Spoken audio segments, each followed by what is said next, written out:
Sebelum ceritanya dimulai, Mimin akan mengatakan jika durasinya memang kurang, mohon dimaklumi. Ini karena komiknya minggu ini cuma update 1 chapter saja. Mohon diperhatikan. Sedikit mengulang dari part kemarin, para goblin pengkhianat itu sangat ketakutan. Namun tetap saja, ini adalah akhir dari riwayat mereka. Setelah selesai, Lintian memerintahkan semua goblin itu untuk memakan para mayat pengkhianat itu agar mereka bertambah lebih kuat. Pemimpin manusia itu bertanya pada Loader, sebenarnya makhluk macam apa yang telah Loader ganggu. Menurutnya, Lintian bukanlah makhluk mutasi biasa, melainkan monster yang akan membuat kekaisaran ketakutan. Tak lama kemudian, Lintian pun datang. Dia mengatakan jika orang-orang lemah seperti mereka tidak akan pernah bisa menyelamatkan dirinya. Loader justru menyalahkan SWOT Scientist yang malah bersembunyi di kota, layaknya kura-kura pengecut. Sedangkan pemimpin manusia itu mengatakan jika dia memang meremehkan Lintian. Namun saat SWOT Scientist telah berhasil menghabisi Purple Gold Dragon Mother, dia akan membawa Holy Order untuk membantai para goblin. Lintian mendekat dan mengatakan jika para naga itu tidak bertindak atas kemauan mereka sendiri. Semua itu sudah masuk dalam rencana yang dibuat oleh Lintian. Setelah itu, pria itu meminta untuk dihabisi karena Lintian telah mendapatkan informasi darinya. Itu semua karena dia tidak mau diperlakukan seperti Loader. Dan dengan senang hati, Lintian pun melakukannya. Panel berpindah. Seseorang berteriak memanggil SWOT Scientist yang membuat SWOT Scientist terbangun dari istirahatnya. SWOT Scientist menanyakan kenapa orang itu sangat panik, padahal mereka sudah mengusir para naga. SWOT Scientist bertanya, apakah Knight Order sudah kembali?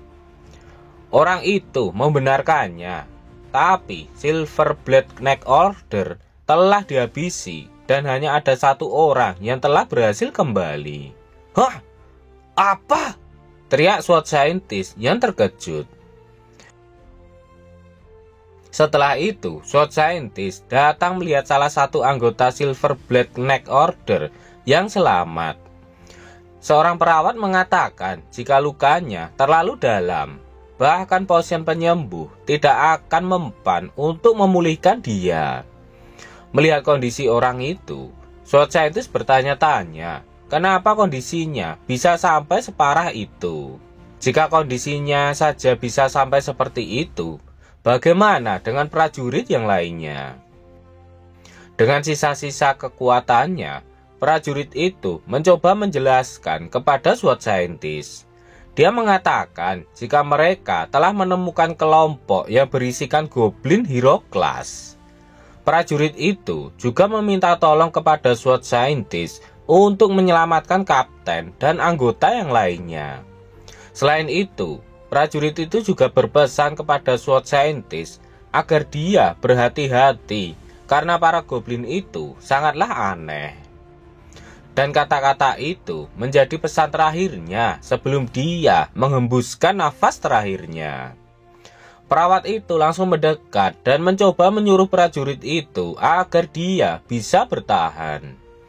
Sedangkan seorang wanita mage di sebelah SWOT Scientist, dia tak percaya jika semua ini adalah perbuatan dari sekumpulan goblin. Seorang pria besi berbalik arah. Dia meremehkan para goblin itu. Dia mengatakan jika memang mereka adalah hero class, terus mereka harus apa? Padahal mereka tinggal menghabisi sekumpulan goblin itu saja. Namun SWOT Scientist tak sependapat dengan pria itu. Dia mengatakan jika serangan dari para naga semakin lama semakin intens. Bahkan mereka juga bisa menyerang kota kapan saja. Belum lagi soal kemungkinan adanya sergapan dari para goblin. Sword Scientist mengatakan jika dia tidak bisa bertahan sendirian melawan mereka.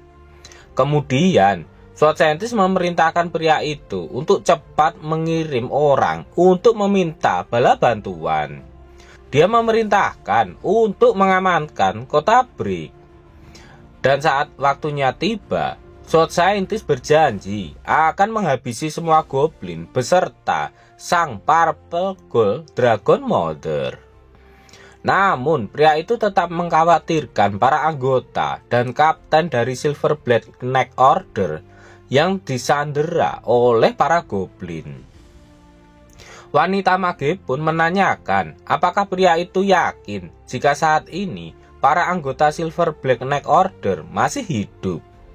Saat mereka masih berdebat, tiba-tiba di belakang mereka ada seseorang yang berkata bahwa Sword Scientist tidak usah meminta bantuan. Dia mengatakan jika ego mereka lah yang menyebabkan kekalahan mereka. Pantas saja Silverblade Neck Order dihabisi seperti itu. Dia adalah Death Neck Order. Dia bernama Kasimov. Kasimov meminta kepada Sword Scientist agar menyerahkan tugas untuk menyelamatkan anggota Silverblade Neck Order sembari menghabisi para goblin itu kepada dirinya.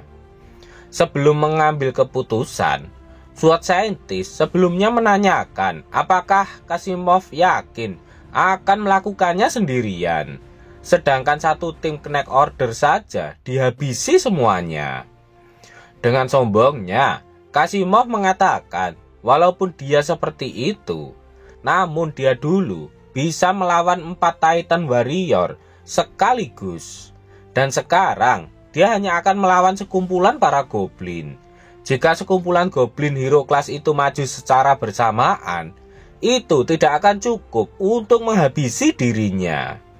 Dia menyuruh mereka untuk menunggu kabar baik darinya nanti.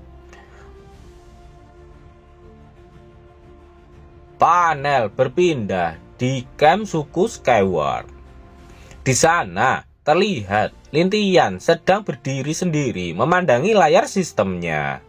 Lintian meminta sistemnya untuk mengaktifkan Goblin Life Simulation System.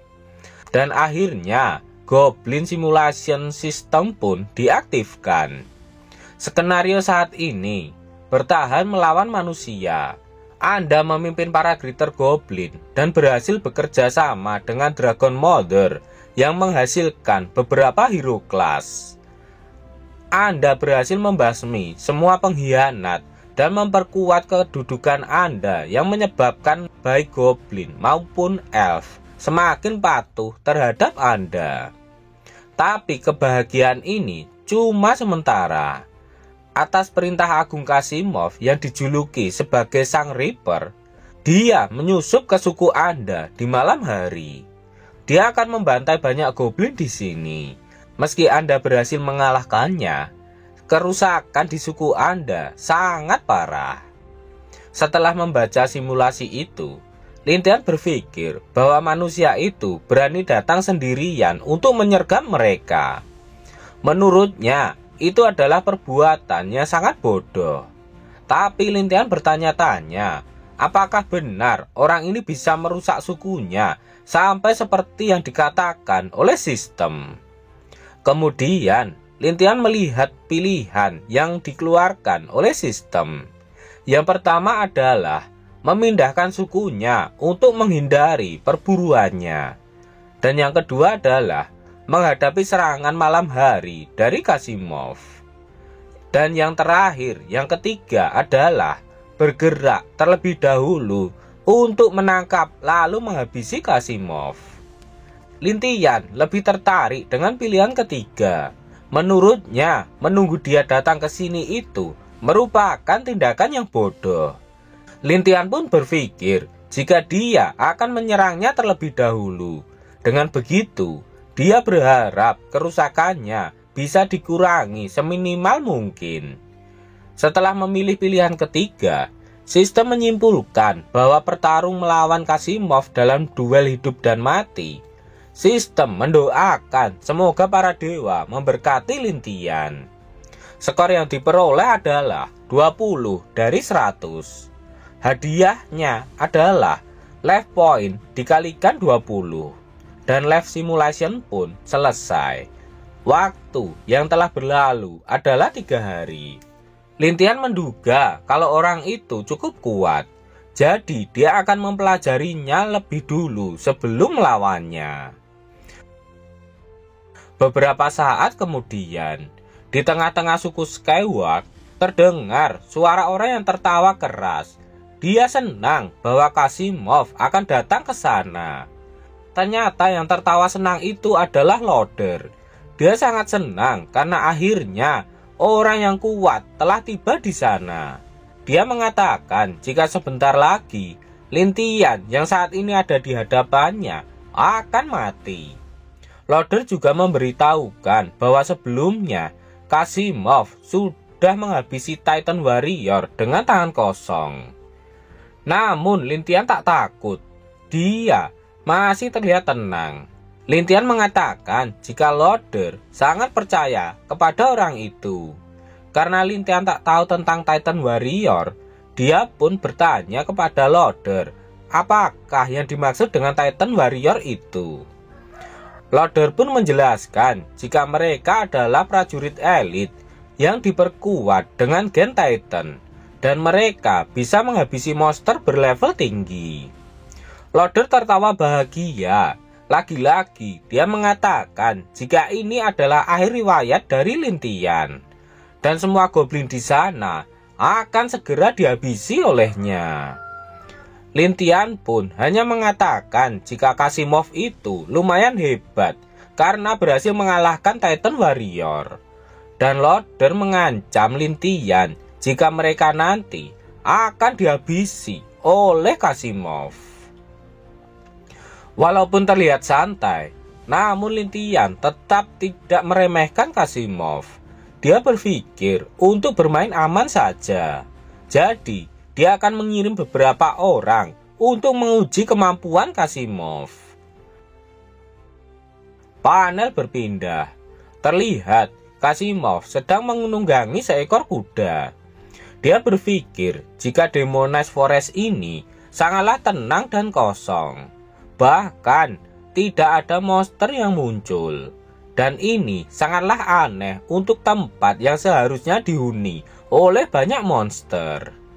Dan akhirnya Kasimov telah sampai di tempat pertempuran antara para goblin dan Silverblade Knight Order. Dia mengatakan jika para anggota Silverblade Knight Order itu sangatlah tidak berguna. Dan ketika Kasimov mencium aroma cairan merah, hal itu membuat dia semakin bergairah. Dia juga penasaran apakah dia akan mendapatkan mangsa yang bagus kali ini. Saat sedang terus berjalan melewati tempat itu, tiba-tiba terdengar suara seseorang yang meminta tolong. Suara itu terdengar seperti orang yang sedang sekarat. Kasimov bertanya-tanya, dari manakah asal dari suara meminta tolong itu? Mentok lagi. Harus nunggu seminggu lagi setelah komiknya update ya. Oke, terima kasih.